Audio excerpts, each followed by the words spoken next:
Kali ini saya Nadia, saya Aira, kembali lagi di Icon Vlog.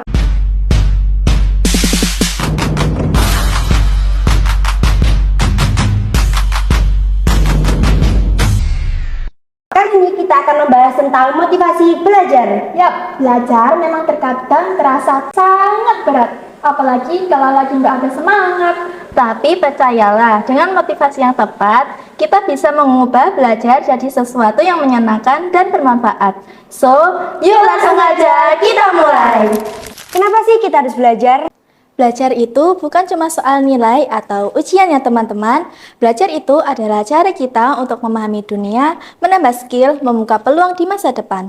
Apa yang kita pelajari sekarang bisa jadi bekal untuk meraih mimpi-mimpi kita. Bayangkan aja, ilmu yang kita dapat hari ini bisa mengubah hidup kita di masa depan loh. Pernah merasa malas atau bosan saat belajar? Pasti pernah dong. Ini wajar banget nggak sih? Tapi kita harus punya cara untuk mengatasinya.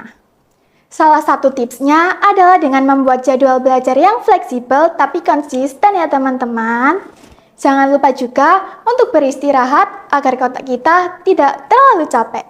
Yang penting cari suasana yang nyaman dan cari cara belajar yang menyenangkan, seperti membaca, menonton video edukasi, atau berdiskusi dengan teman. Selanjutnya, penting banget untuk punya tujuan yang jelas. Kenapa? Karena tujuan ini akan jadi bahan bakar motivasi kita. Misalnya, kita ingin masuk perusahaan atau kampus impian. Jadikan itu sebagai tujuan utama. Tulis tujuan kita dan tempel di tempat yang sering kita lihat. Setiap kali rasa malas muncul, ingat kembali tujuan kita. Tujuan yang kuat akan membantu kita tetap fokus dan bersemangat. Lingkungan juga sangat berpengaruh terhadap motivasi belajar kita. Coba deh kelilingi diri kita dengan orang-orang yang mendukung. Cari teman yang punya semangat belajar tinggi, minta dukungan keluarga, atau cari mentor yang bisa membimbing kita. Lingkungan yang positif akan membuat kita merasa lebih termotivasi dan tidak mudah menyerah. Ingat, proses belajar itu butuh waktu. Jangan terlalu keras pada diri sendiri kalau kita belum bisa memahami sesuatu dengan cepat.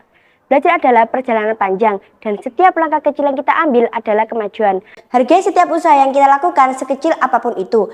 Teruslah mencoba dan jangan takut untuk gagal. Gagal adalah bagian dari belajar. Nah, itulah sedikit tips dan motivasi belajar dari kita. Ingat, belajar bukan hanya kewajiban, tapi investasi buat masa depan kita. Jadi, jangan pernah menyerah dan tetap semangat ya. Jangan lupa share video ini dan nantikan Icon Vlog selanjutnya. Terima kasih.